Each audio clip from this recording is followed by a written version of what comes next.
여러분, 최근 메모리 반도체 주식들 움직임 보셨나요? 그야말로 미쳤다는 말밖에 안 나오죠. 그런데 여기서 정말 중요한 질문을 하나 던져봐야 합니다. 과연 지금 우리가 목격하고 있는 이 폭발적인 상승세가 인공지능, 즉 AI가 만들어낸 영구적이고 구조적인 시장의 변화일까요? 아니면 단순히 역사상 가장 거대한 사이클이 만들어낸 엄청난 착시 현상일까요? 1700%. 네, 여러분이 잘못 들으신 게 아닙니다. 주당 순이익, 즉 EPS가 무려 1700%나 증가할 것으로 예상된다는 경이로운 수치인데요. 바로 오늘 우리가 집중적으로 파헤쳐볼 샌디스크에 대한 수익 전망치입니다. 우리가 오늘 풀어나갈 이 거대한 금융탐정 이야기의 판돈이 대체 얼마나 큰지 이 숫자 하나만으로도 단번에 짐작이 가실 겁니다.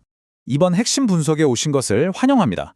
오늘 우리는 AI 골드러시 시대에 가장 수익성이 높은 곡괭이와 삽, 다시 말해 스토리지 산업의 숨겨진 승자들에 대한 본격적인 추적을 시작해 보려고 합니다. 정말 흥미로운 내용이 가득하니까요. 끝까지 집중해 주시기 바랍니다.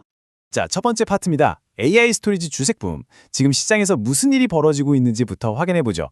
객관적인 수치부터 짚고 넘어갈까요? 마이크론의 주가는 무려 700% 가까이 치솟았고요. 샌디스크는 연초 대비 356%나 상승했습니다. 심지어 일부 시장 분석에서는 저점 대비 무려 4000% 폭등했다는 결과까지 나오고 있죠. 이건 기존 메모리 반도체 시장이 보여주던 역사적인 패턴을 완전히 벗어난 그야말로 폭발적이고 이례적인 움직임입니다.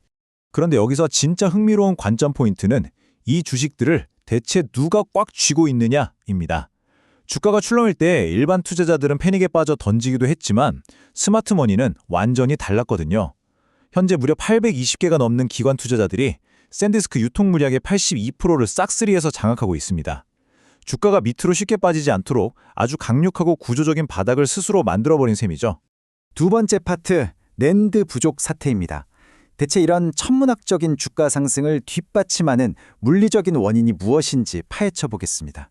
글로벌 시장조사 업체 트렌드포스의 2026년 전망을 보면 답이 아주 명확하게 나옵니다. 지금 인플레이션 때문에 스마트폰이나 PC 같은 소비자 시장은 꽤 부진하잖아요? 하지만 AI의 급진적인 발전 때문에 데이터 센터 쪽 수요는 그야말로 폭발하고 있습니다. 특히 데이터 센터에 들어가는 하드디스크 공급이 턱없이 부족해지면서 그 빈자리를 대용량 QLC 기업용 SSD가 무서운 속도로 대체하고 있거든요. 결과적으로 2026년의 낸드 플래시 시장은 아주 심각하고 구조적인 공급 부족, 즉 쇼티지 상태에 직면하게 된다는 겁니다. 자, 이게 우리에게 말해주는 진짜 의미가 뭘까요? 과거의 메모리 산업은 변동성이 컸던 스마트폰이나 소비자 가전의 교체 주기에 절대적으로 목을 매는 구조였습니다. 그런데 이제는 완전히 달라졌습니다. 끊임없이 돌아가야 하고 막대한 규모를 자랑하는 AI 데이터 센터 인프라라는 거대한 새 엔진에 온전히 의존하는 구조로 탈바꿈했다는 겁니다. 세 번째 파트, 새로운 비즈니스 모델입니다. 이 물리적인 공급 부족이 반도체 기업들의 돈 버는 방식을 어떻게 근본적으로 바꿔놓고 있는지 살펴보죠. 한 시장 분석가의 아주 날카로운 통찰을 잠깐 빌려오겠습니다.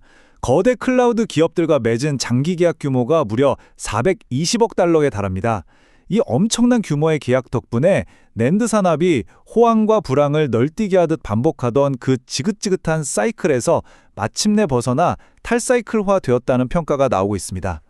업계에서는 이것을 새로운 비즈니스 모델, 즉 NBM이라고 부르고 있는데요. 핵심은 이겁니다. 예전처럼 하루하루 가격이 변하는 불안한 현물 시장에 의존하는 대신 3년에서 길게는 5년까지 확고한 재정적 약속을 담은 단연간의 고객 계약을 맺어버리는 겁니다. 당연히 기업 입장에서는 수익이 든든하게 고정되고 시장의 변동폭은 획기적으로 줄어들 수밖에 없겠죠. SK증권의 분석 보고서도 바로 이 지점을 정확히 짚어냅니다. AI 시대를 맞아서 메모리 반도체의 이익 창출 능력 자체가 구조적으로 레벨업을 했다는 겁니다. 그러니까 과거의 흔한 사이클 산업처럼 평가할 게 아니라 주가 수익 비율인 PER을 10배에서 13배까지 적용해서 전면적인 재평가를 해야 한다고 강력하게 주장하고 있죠. 자, 이론적인 이야기는 여기까지 하고요. 네 번째 파트, 샌디스크의 실제 재무제표 안으로 직접 들어가 보겠습니다. 실제 3분기 실적 숫자를 보면 솔직히 눈을 좀 의심하게 됩니다. 3분기 매출액이 무려 59억 5천만 달러를 기록했어요. 이게 어느 정도 수치냐면요. 이전 분기 대비 자그마치 97%나 폭등한 겁니다. 시장의 예상치를 살짝 웃도는 수준이 아니라 단 한 분기 만에 회사 매출이 2배 가까이 점프해버린 거죠. 도대체 어디서 이런 실적이 나왔을까요? AI 붐이 스토리지 시장을 멱살 잡고 끌어올리고 있다는 가장 강력한 증거가 바로 데이터 센터 부분입니다. 이 부분 매출만 따로 떼어놓고 보면요. 2분기 4억 4천만 달러로 해서 3분기 14억 6,700만 달러로 단일 분기에 무려 233%라는 경악스러운 수직 상승을 기록했습니다. 정말 말이 안 되는 속도죠?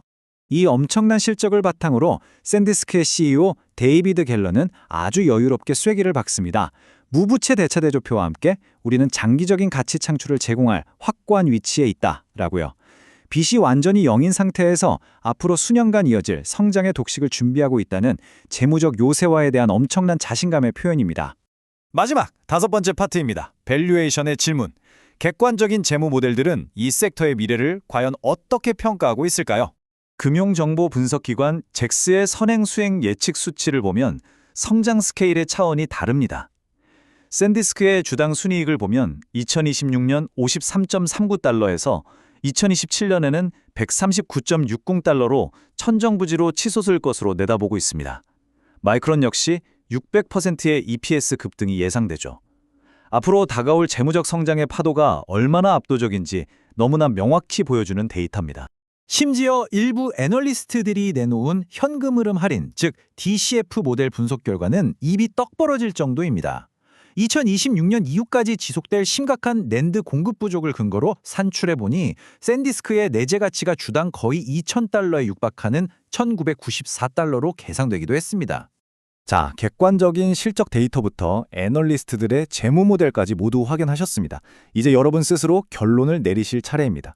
현재 전 세계를 휩쓸고 있는 이 폭발적인 AI 메모리 붐은 기업들의 수익 구조 자체가 완전히 진화해버린 영구적인 도약을 의미하는 것일까요? 아니면 그저 플래시 메모리 역사상 가장 극단적이고 아찔한 호황의 꼭대기를 지나고 있는 것일까요? 오늘 짚어드린 핵심 데이터들이 여러분의 투자 인사이트에 유용한 길잡이가 되기를 바랍니다. 이번 분석은 여기까지입니다. 감사합니다.